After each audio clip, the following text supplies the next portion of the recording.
Então, boa noite aí para todo mundo, sejam bem-vindos, tá? Vocês devem estar vendo aí a apresentação e a gente vai dar continuidade aí ao curso de elementos de máquinas. Hoje é a 11ª aula, estamos nos encaminhando aí para o fim. Vamos falar hoje sobre desenho de conjunto. Então, o que essa aula tem de particular, né? Agora a gente começou o curso falando daquela visão reducionista de separar problemas grandes em problemas pequenos e observá-los separadamente, né? Como se eles não fizessem sentido conectados, mas eles, na verdade, só fazem sentido se estiverem conectados. Agora a gente dá um passo além e começa a observar o conjunto, como o nome já diz, e agora de uma maneira um pouco mais técnica, na sua representação, por isso o nome de desenho. A gente vai ver no final da aula algumas opções, porque hoje em dia, ainda mais na era digital, agora pós-pandemia, o desenho em si deixou de ser, acho que, completamente. Então, o desenhar hoje em dia não é mais o que o nome mesmo diz desenhar. Na verdade, é representar isso graficamente no computador. Hoje em dia, todos os desenhos são feitos em computador. Você encontra alguns em catálogo, algumas empresas que ainda trabalham com coisa antiga, mas a tendência é que esteja tudo dentro do computador aí, para você poder acessar. Muito mais fácil. Mas as normas continuam, as regras, muita coisa ainda tem como a gente discutir, que é o que a gente vai fazer hoje. Então, essa visão geral, ela mostra isso aí para a gente. A gente tem um todo, quando a gente entra num setor, numa planta industrial, acho que a primeira coisa que a gente repara são as máquinas. E você rapidamente consegue distinguir, né? Algumas você não sabe muito bem onde termina, onde começa a outra, mas você sabe que aquilo ali é uma máquina e está realizando alguma função, algum trabalho específico. No entanto, é óbvio que máquinas é um todo, né? Seria uma visão geral aí completa da coisa que vai executar, mas ela é composta de dispositivos e esses dispositivos são feitos de elementos. Esses elementos que a gente estudou ao longo do curso, engrenagem, rolamento, bucha, parafuso, rebite, porca, rosca de transmissão, came, isso tudo foi visto aí ao longo da disciplina. Agora a gente começa a pensar neles de maneira unida para formar dispositivos e máquinas. A gente não tem uma definição formal para separar o que é máquina do que é dispositivo. Então, às vezes a gente considera um dispositivo algo pequeno e uma máquina algo grande, mas na verdade são quase que sinônimos. A gente pode entender como dispositivo componentes formados por elementos de máquina que vão compor uma máquina em si. Quando você une alguns e forma uma nova peça, uma nova parte que vai se repetir ou que vai atuar. Tudo bem? E é óbvio, é evidente que você encontra muito mais elementos, né? Muito mais elementos, se você desmontar tudo, do que dispositivos, mais ou menos, aí máquinas seriam em menor porte comparado aí com o número de elementos que tem no setor industrial. Beleza?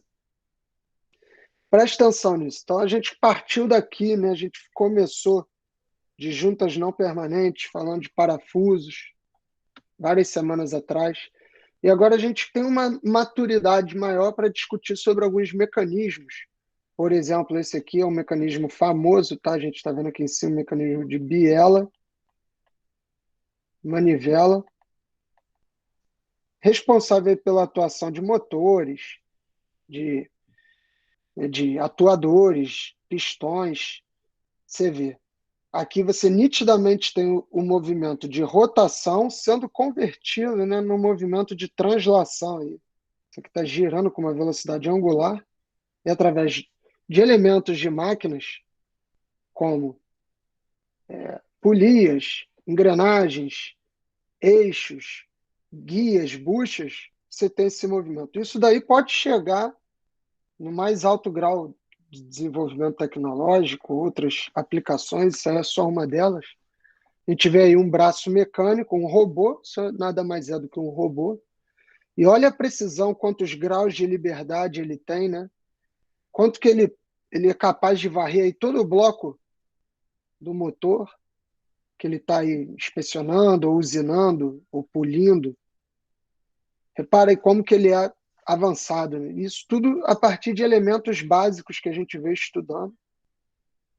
Mais uma representação aí de conjunto.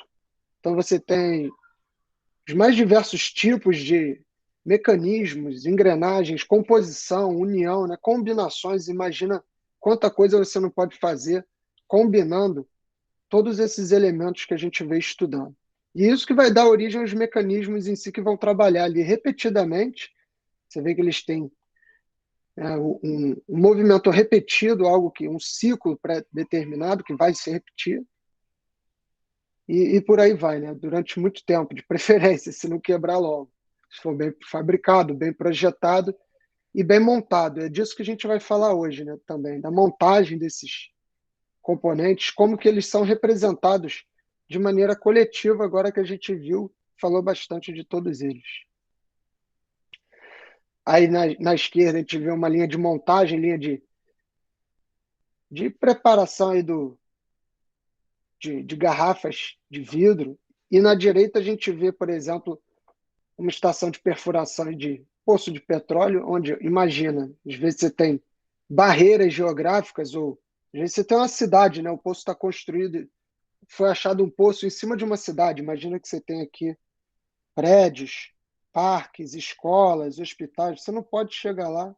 Ou você tem uma floresta, alguma coisa ambiental aí, um rio, que você não pode chegar lá e destruir para perfurar. Então, para isso que criaram a perfuração direcional, quando você deixa de perfurar só na vertical, né? Normalmente a broca corta nessa direção.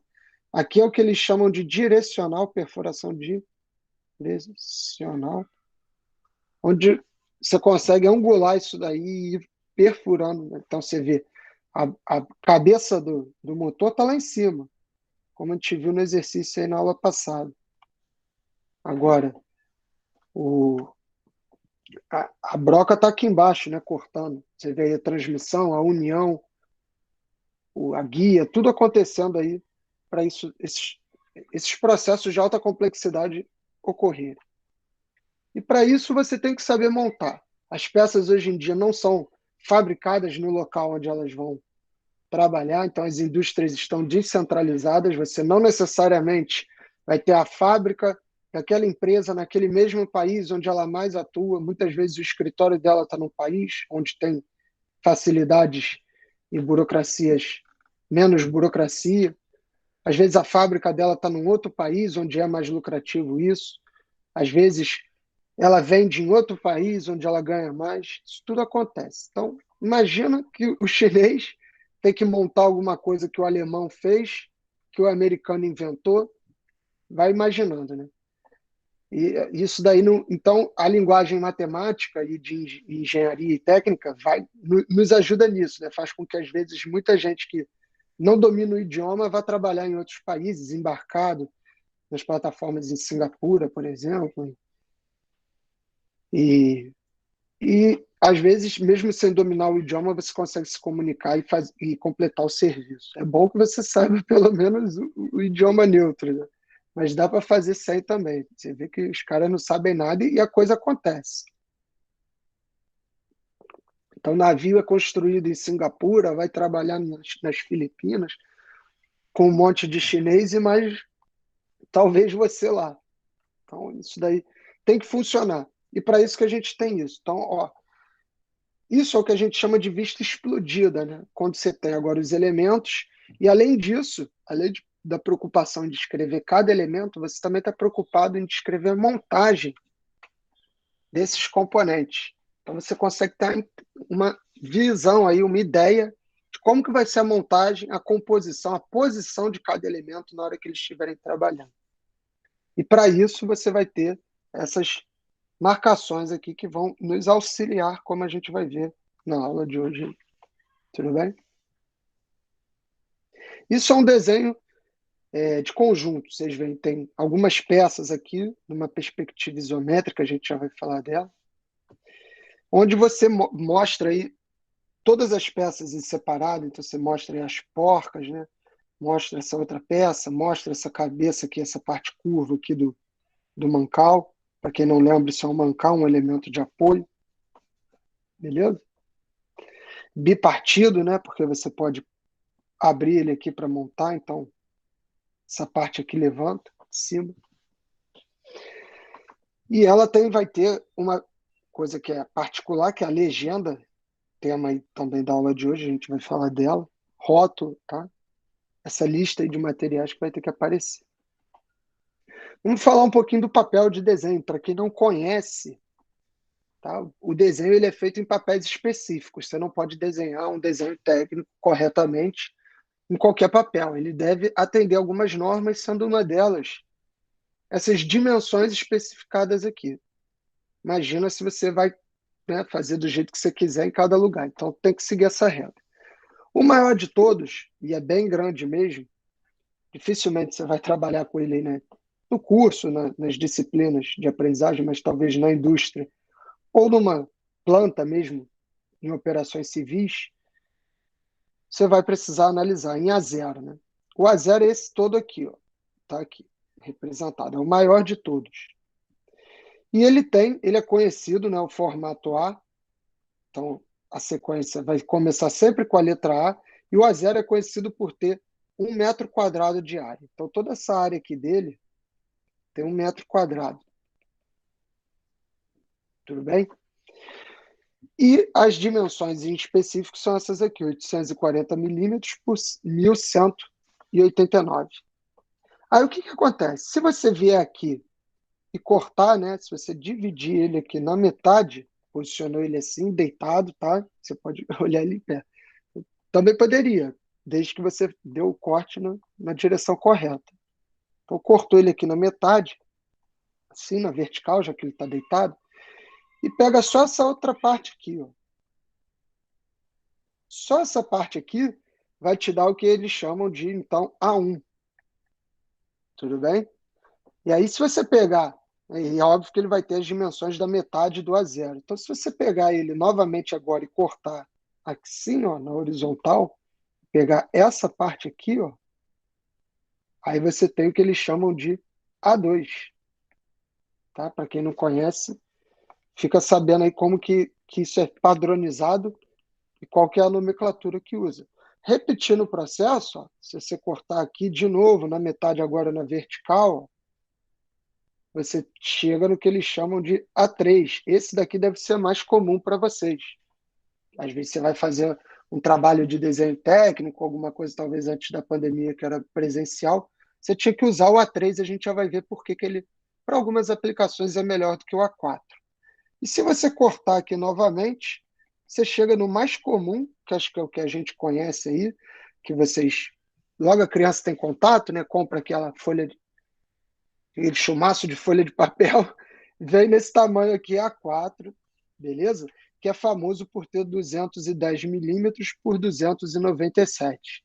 E aí, se você cortar. Não, tô brincando, mentira, né? Você não vai cortar para sempre isso aí. Imagina você ter desenho técnico num caderninho desse aqui de anotação, né? Ia ser bom, né? Então, tem que ter um limite. O limite é esse aqui, tá? Não fica menor do que A4. Você não tem desenho técnico em papel menor do que A4. Oficial, né? Nada impede você fazer um rabisco ali à mão e passar para alguém, mas oficialmente, para aí no A4. Deu para entender qual que é a dinâmica do processo e por que tem essas dimensões? Vai dividindo até que Deu chega sim. nessa dimensão aí, show. O desenho de conjunto ele vai ter, então, além disso tudo que a gente falou, das vistas, a gente vai falar especificamente de cada uma, mas a gente tem que chamar atenção aqui para duas partes importantíssimas que são fundamentais e muita gente esquece, né? Às vezes não coloca e isso causa tremenda ambiguidade e dificuldade na hora de montar. Imagina que às vezes quem vai montar não participou do processo de projeto, de desenho, tudo mais. Então, vamos prestar atenção aqui, ó, na lista de materiais e no rótulo. A gente vai falar de cada um deles, mas quando a gente faz um desenho de conjunto, então a gente tem aí o desenho mostrado com as suas peças, né, montado e com umas linhas de chamada, que a gente vai ver o que, que são, e elas vão chamar para essa lista aqui, ó, de materiais, onde você vai poder descrever o que, que é cada peça, vai poder, não, deve, né? Descrever o que, que é cada peça através do número, tá? E o rótulo, onde vai conter as informações básicas aí do, do seu trabalho. Então, você vai ter nome, vai ter a empresa ou firma que está trabalhando, a escala, as informações que vão precisar. Aqui, só um detalhe, que nesse caso ele utilizou, aí, o exemplo utilizou ordem crescente para baixo, mas é comum a gente colocar a ordem crescente para cima. Por quê? Imagina que você, por acaso, precisa adicionar aqui o número 7.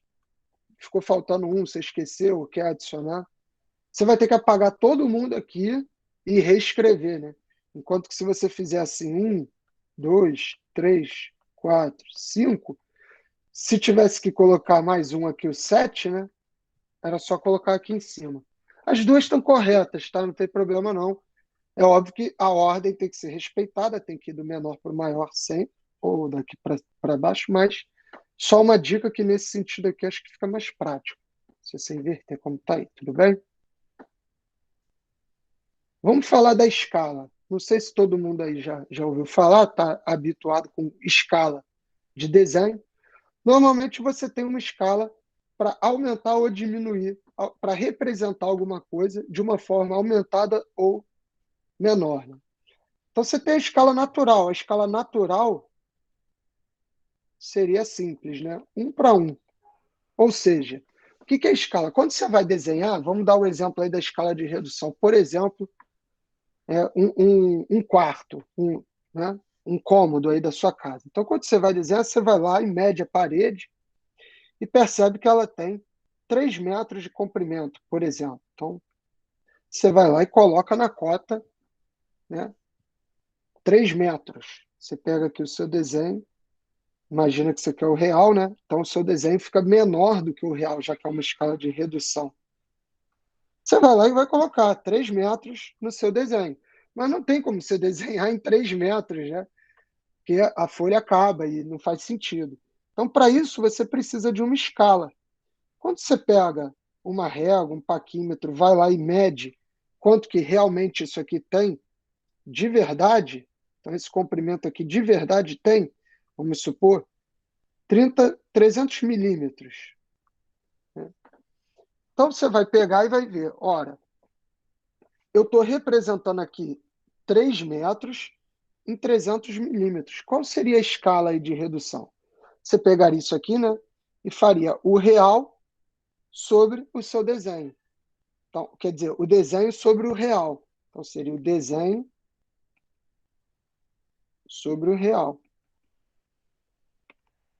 Nesse caso, ó, o desenho tem 300 milímetros. Opa, 300. E o... Vamos colocar aí 30, né? Para ficar mais real. 30, assim. E o real, que é 3 metros, teria 3.000. Então, na hora que você simplifica isso, ó, fica 1 em 1, você tem a escala de 1 para 100. Quer dizer, o seu desenho está 100 vezes menor do que a realidade. Então, essa é uma escala de redução, beleza? Você tem aí 1 para 10, 1 para 25, 1 para 50, 1 para 100. São exemplos comuns que a gente encontra de escalas de redução. Perdão. Já a escala de ampliação é quando você tem uma peça pequenininha, então, na verdade, você tem um chip ou alguma coisa que é pequenininha, e você quer desenhar ela maior para poder ver. Imagina se você tem um parafusozinho lá de 5 milímetros e você vai pegar uma folha de papel e vai desenhar ela inteira, vai usar ela inteira só para desenhar em 5 milímetros. Não faz sentido, vai ficar desenhando ali a rosca pequenininha. Então você usa uma escala de ampliação. Repara que é o contrário, né? A anterior, ó, era 1 para 10, 1 para 25. Agora é o contrário, 2 para 1, 20:1, ou seja, se a gente pegar aí a representação, desenho, né, sobre o real. Vamos imaginar aí que no desenho a gente fez com 100 milímetros e no real a gente tem 20 milímetros. Nesse caso, simplificando, ficaria 5:1. Então, a escala seria 5:1, né? Tá ok? Falando aí, ó, de representações, a gente pode ver, como a gente falou antes, quando a gente tem essa vista aí com essas que a gente chama de linha de chamada, são essas linhas aqui, a representação aqui é o seguinte: quando está tocando numa aresta, presta atenção que essa daqui está tocando numa aresta. Toca aqui. Então a gente representa com uma seta. Quando estiver tocando numa superfície, vai representar com um círculo. De preferência no sentido anti-horário, né? Então, para você não ficar perdido, procurando onde que é o 1, onde que é o 2, onde que é o 3, às vezes tem várias, né? Aí imagina, acho 12, aí o cara fica, perde um tempo procurando. Então você começa num lugar e vai no sentido anti-horário, ou quer dizer, no sentido horário, perdão, representando em sequência. Então aqui é o 2, aqui é o 3, aqui é o 4, aqui é o 5, aqui é o 6, 7, por aí vai. Depois que o cara acha um, fica fácil de achar os outros, né? Se ambientar. E a gente pode representar isso aí também em perspectiva, que chama de perspectiva isométrica. O que é perspectiva isométrica? Pega esse eixo que a gente está acostumado, então todo mundo conhece esses eixos aqui, né? Chama aqui de Y às vezes, né?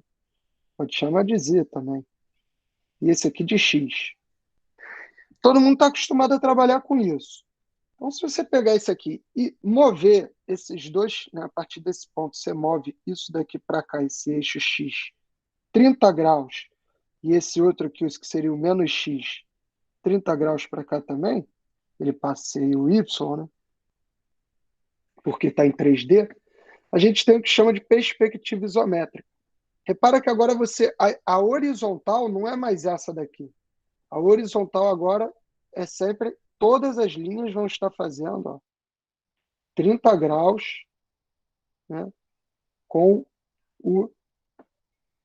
a antiga horizontal. E as verticais permanecem. Então a gente consegue ter uma vista de perspectiva isométrica e ter uma noção de profundidade numa folha de papel que é de 2 dimensões. Aqui você consegue, então, representar as 3 dimensões dessa peça, seria comprimento, altura e a largura, pode chamar assim. Aqui, como a gente viu no exemplo anterior do quarto, você vê aí as três representações, tá?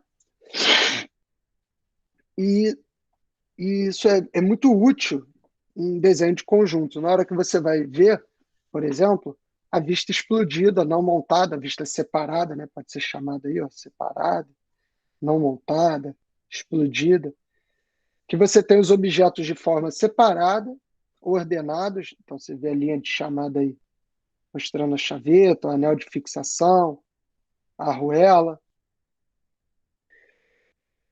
Aqui um outro exemplo, né, na direita.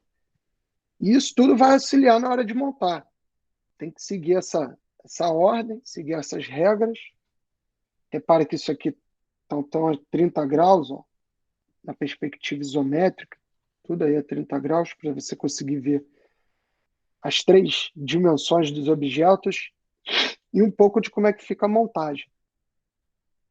Outra forma de representar, isso daqui é muito visto em catálogos e revistas, porque é muito comercial, né? Veja, fica bem intuitivo de você representar. No entanto, você não consegue representar com tanta exatidão, tanta perfeição, quando você está trabalhando aí no escritório, numa obra que realmente ele tem muito detalhe, tem muita coisa.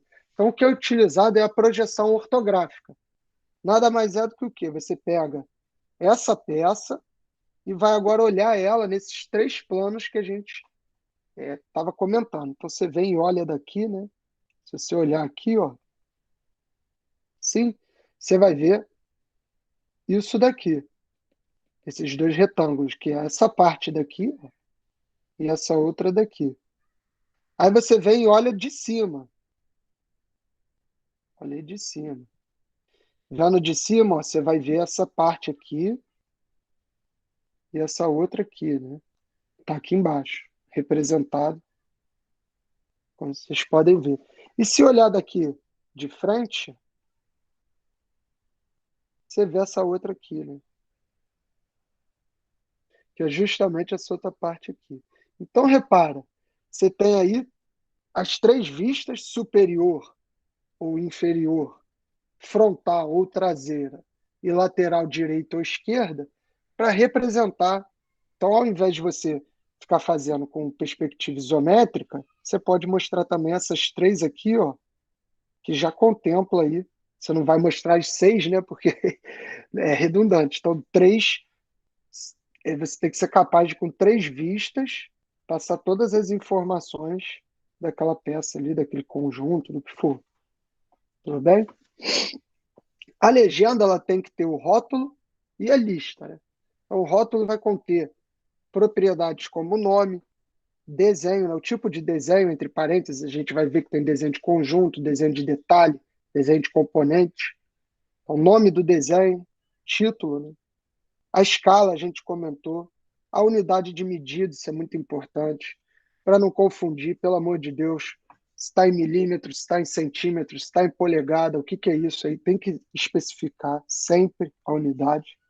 Número comparativo do desenho, empresa responsável ou pessoa responsável aí pelo desenho, quem que fez, quem que atuou, quem que colaborou, quem que autorizou.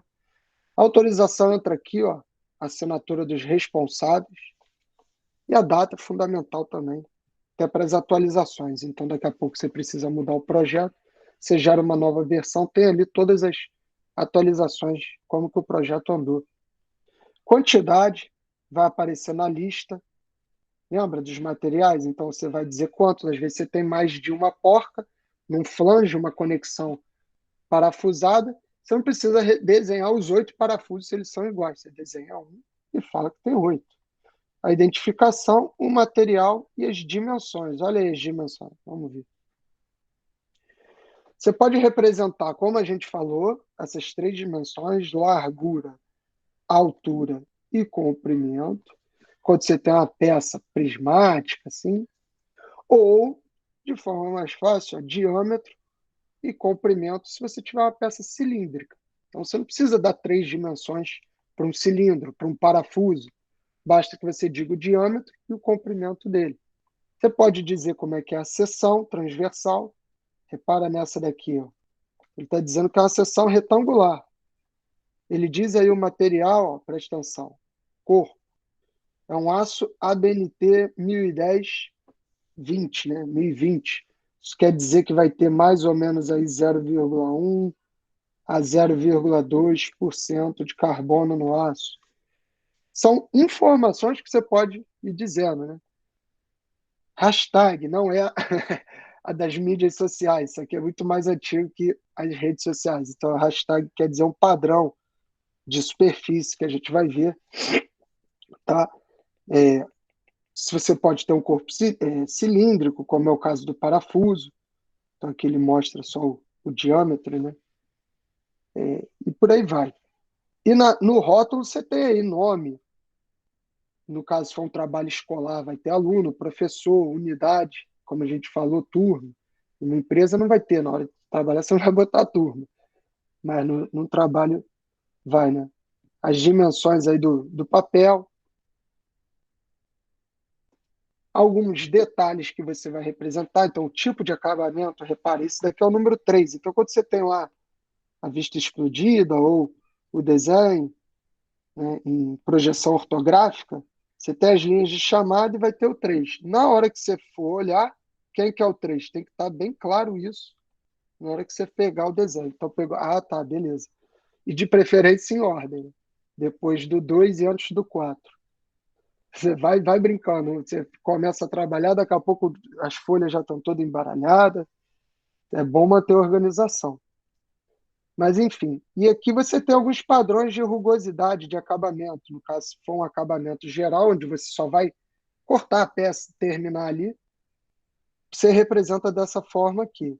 Agora, muitas vezes, por exemplo, quando o atrito é importante para o acoplamento, ou quando o atrito é importante para não desgastar a peça, você vai especificando a classe da superfície, né, da rugosidade ali da superfície. E isso pode aparecer aqui. Então, você vê que a rugosidade tem padrões de acordo com a norma que vai de N1 a N12. Então, ele mostra aí, ó, N9, classe superficial, né, de superfície. Então, quer dizer, você entra lá na tabela da norma e vê qual que é a N9, você tem todas as informações ali, qual que é o acabamento, como que faz, qual que é o procedimento, como que prepara. Isso tudo vai vir além das cotas que vocês já devem ter aprendido aí em outras disciplinas, outros momentos ao longo da formação de vocês. Beleza?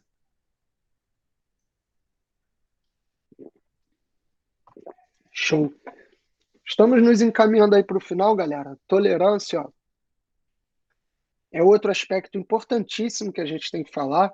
Isso é muitas vezes negligenciado quando a gente está fazendo um trabalho para a escola. Talvez isso passe despercebido, mas no mundo real a gente sabe que nada é perfeito, né? Então, quando você vai fabricar alguma coisa, você vai mandar fabricar, vai mandar montar, vai deixar uma folga, vai deixar um espaço, vai fazer alguma coisa, é importante que você diga a tolerância. Até para você saber o nível de precisão daquilo ali. Quando você vai construir uma estrada, não importa muito se ela tem 300 quilômetros ou 300 quilômetros e 2 milímetros. Né? No meio disso tudo não faz diferença. Mas quando você está construindo uma estrada, faz diferença se ela tiver 300 ou 310, por exemplo, talvez, né? Já vai invadir algum outro setor, algum lugar, alguma reserva, alguma coisa que não pode. Então, isso pode ser relevante. Tá? A tolerância, onde que ela vai aparecer? Quando a gente está trabalhando em milímetros, ela pode aparecer de algumas formas. Repara essa peça aí que a gente está vendo. Então, ele chama atenção aqui para essa tolerância primeira aí. Repara ela. Está falando que isso daí tem um diâmetro de 24, deve ser milímetros, eu imagino, né? Mais ou menos 0,6 milímetros também. Quer dizer, ele te dá uma tolerância positiva e negativa. Na hora de errar, o aceitável aqui é que você erre para mais e para menos. Então, isso pode ir de 24,06 milímetros até, vamos dizer, 23,94 milímetros, né? Então, qualquer coisa nesse intervalo aqui está aceitável. Agora, se for menor do que isso ou maior do que isso aqui, você já vai ter problema na montagem, já vai ter que adaptar, já vai ter que comprar outra peça, fazer alguma coisa. Isso também pode vir, além de, ó, repara que nesse outro caso aqui, você pode errar até um pouquinho para mais do que para menos, né? Tem um certo rigor maior aí, quanto à tolerância inferior. Isso pode aparecer também mais, né? Menos. Às vezes você pode errar para menos só.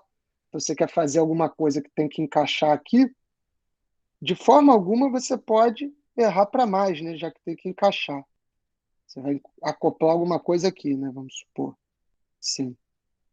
Então, na hora que isso aqui entrar, tem que necessariamente estar menor do que essa dimensão aqui, né?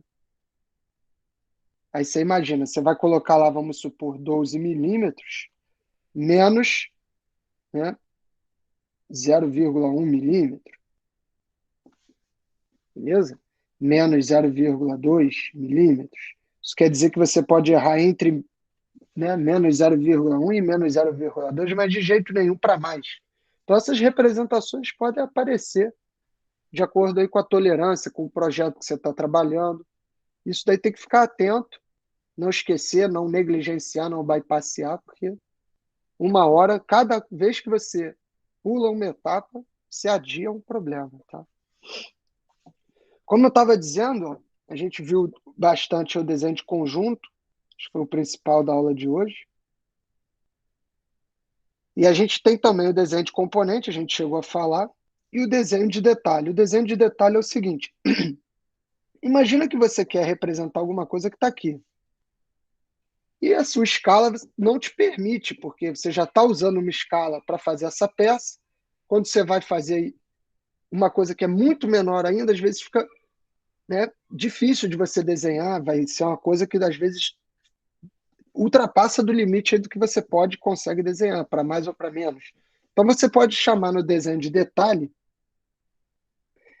e fazer com uma nova escala aí alguma coisa que você queira detalhar, por exemplo. Aqui você quer detalhar esse ponto, então você chama para cá e faz um desenho de detalhe dessa região, alguma coisa aqui nesse cantinho aqui, né? Então, mais um exemplo aqui.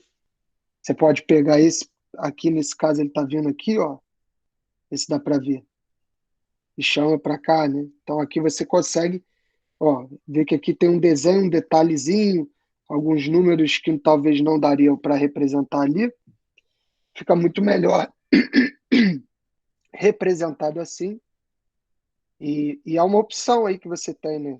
E isso vai aparecer quando você for analisar desenhos de componentes, de montagem, de nada vai estar sozinho trabalhando na vida real. Então, é muito comum encontrar desenho de detalhe nessas, nessas representações. Para finalizar, galera, eu queria mostrar para vocês aqui essa parte aí que, na verdade, era o futuro, né? Agora já é o presente. Já é o presente há muito tempo, na verdade, então não é nada inovador. Mas não sei se todo mundo teve contato e já viu, então a gente começou a aula falando que hoje em dia quase não se desenha mais. Muitas vezes você pode passar no escritório, em algum lugar, ver um amigo aí no campus trabalhando nessa tela preta com esse desenho técnico aqui colorido. É o que a gente atingiu hoje em dia. Claro que o ser humano ele foi para a Lua sem AutoCAD, isso aqui é o Computational Assisted Draw, né? Desenho assistido por computador. Então você praticamente não desenha mais, não pega lápis, lapiseira. Antigamente, imagina o tempo que você levava para formar o profissional. Ele tinha que ter o traço, tinha que saber todas as técnicas. Depois, o tempo que ele levava para desenhar, cada desenho tinha que estar certinho, com esquadro, transferidor. Hoje em dia, não. O computador facilitou muito isso. Então, qualquer um, num curto período de tempo comparado com antigamente, pode se tornar um desenhista, um projetista, e fazer desenhos bem complexos de maneira muito rápida. Ainda mais porque você tem copia e cola, né? Então, você copia e cola um elemento. Você tem aqui uma válvula. Você não vai desenhar ela o tempo todo. Então, você desenha uma e vai copiando e colando para os outros. Puxa a linha. Isso auxilia muito, né? Outros softwares, né? O AutoCAD acho que é o mais famoso, o tradicional, mas existem outros. O SolidWorks também é bem comum. Chapr 3D, que faz sólidos, né? Não só esses desenhos que você consegue ter até mais opção do que o AutoCAD, mas o AutoCAD é bem mais fácil de rodar nos computadores e mais simples. E é o mais famoso, o mais tradicional.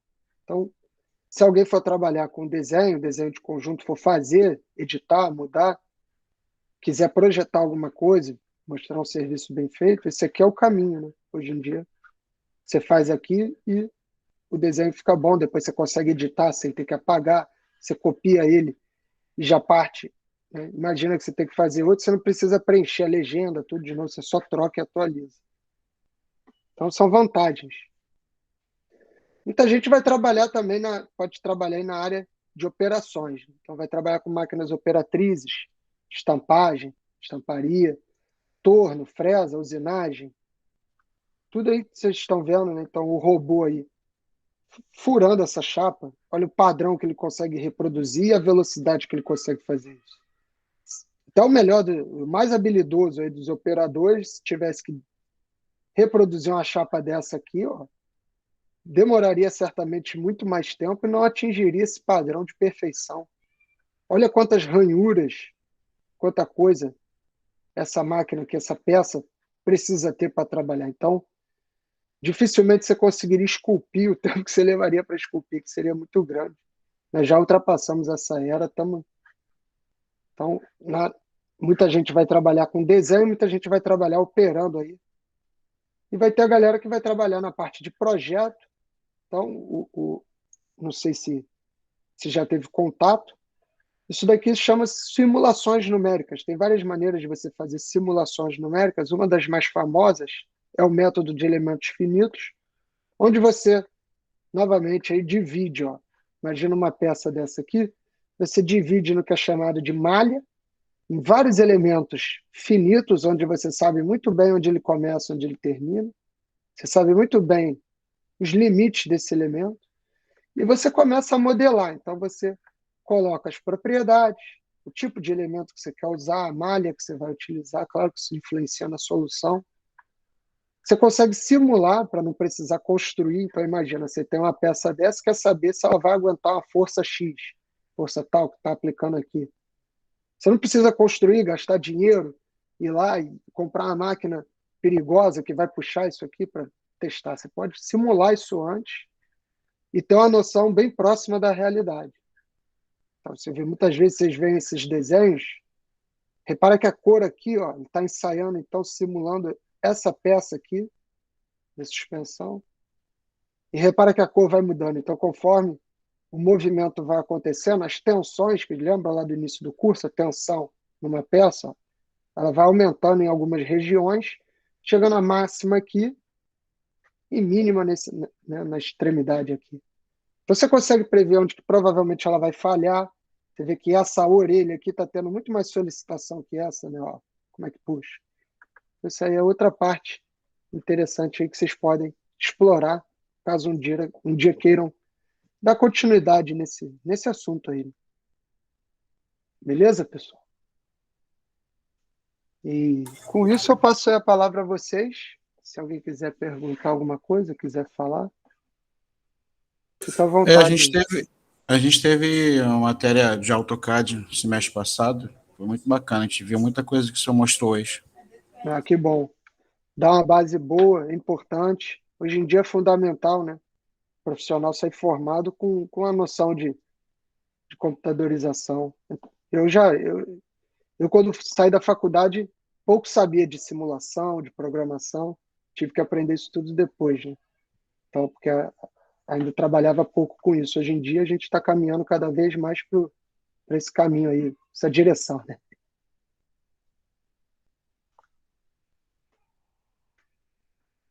Professor Arthur, em relação à prova do senhor, o senhor colocou lá que vai ter 5 dias para fazer, né?